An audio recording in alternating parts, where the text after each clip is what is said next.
ነው እንደ ትልቅ ውርደትስ ራሱ የሚታየው? ከባህላችን ጋር ይገናኝ ይሆን?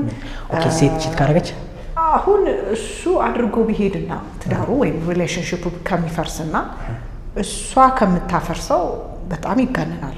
ያው ምክንያቱም ሴት ልጅ ለወንድ ልጅ እኮ ክብሩ ነች፣ ስታተሱ ነች። ወንድ ልጅ እንዳልኩሽ ነው እኔ ስታተሱ ነች። ያ ለዛ እኮ ነው ወንድ ልጅ ቆንጆ ሴት በጣም ይፈልገው፣ ፕራውድ መሆን ይፈልጋል፣ እንደ ስታተስ ማየት ይፈልጋል። አብራ ያለችው ሴት ሰው ልብ ከሚያይ ሰውነት ጋር የሚቀለው ለዛ እኮ ትንሽ ፈገግ ያደርጋል። ያ መልክ ልቧ የሆነ ሴት ምናምን በጣም ማቹር ሲያደርግ ነው እንጂ እንጃ 70-80% የሚሆነው ወንድ ዋናው ፎከሱ መልክና ውጫዊ ነገር ነው ብዬ ነው የማስበው። ቆንጆ ሴት ሌላ ሰው የሚያየው ነገር ነው የሚያሳስበው። ያቱ አዎችን የወሰደች ልጅ እንዴት ቆንጆ ናት፣ ገርልፍሬንዱ ቆንጆ ናት። ስታት ጓደኞቹ ይፎካከራሉ እርስ በርስ በሚስቶቻቸው እንትን ጤናማ ያልሆነ ጓደኛን በለው አትሊስት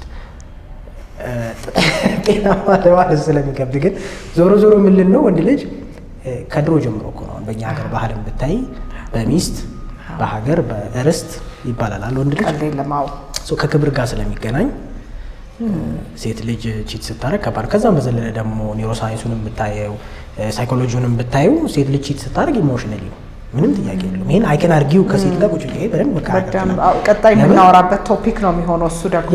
ጤነኛ የሆነች ሴት ያለምንም ምክንያት ከወንድ ጋር ልትተኛ አትችልም።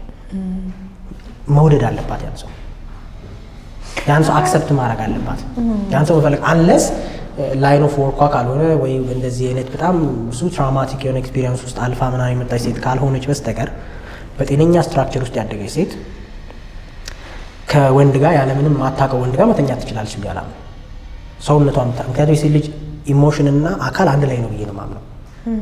ስሜቷ ጥሩ ሲሆን ቦዲዋ ይታዘዛል፣ ስሜቷ ጥሩ ካልሆነ ቦዲዋ አይታዘዝም ብዬ ነው የማምነው። ሰው ፍቃደኛ ራሱ አይሆንም ለወንነቷ ብዬ ነው የማምነው ለእንደዚህ አይነት ነገር። ስለዚህ ወንድ ግን እንደዛ አይነት ነገር የለም።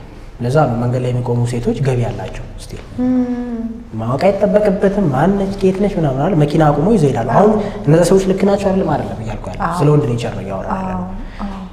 ምክንያቱም በቃ ያ ነገር አማረው፣ ለዛ ነገር መልስን ይፈልጋል አይደል? ያን ነገር ማግኘት ይፈልጋል። ልክ ምግብ አማረው ሄዶ ለምሳሌ ስኮል ስታረጊ የፉድ ሪቪው ታያለሽ። ይሄን ነገር ወደ ላርገው እንዴ እንደምትዩ ፈለገ ሄደ አረገው መጣ። ልክ ነው አይደለም? ግን ወንድ የሚያይበት መንገድ ያ ነው። ለዛ ነው ሴት ልጅ ቺት ስታረግ በጣም ሰዎች የሚያከብዱት ምክንያት ጠባብ ቻንስ ነው ያለው ሪሌሽንሺፕ ከዛ በኋላ ይመቀጠል።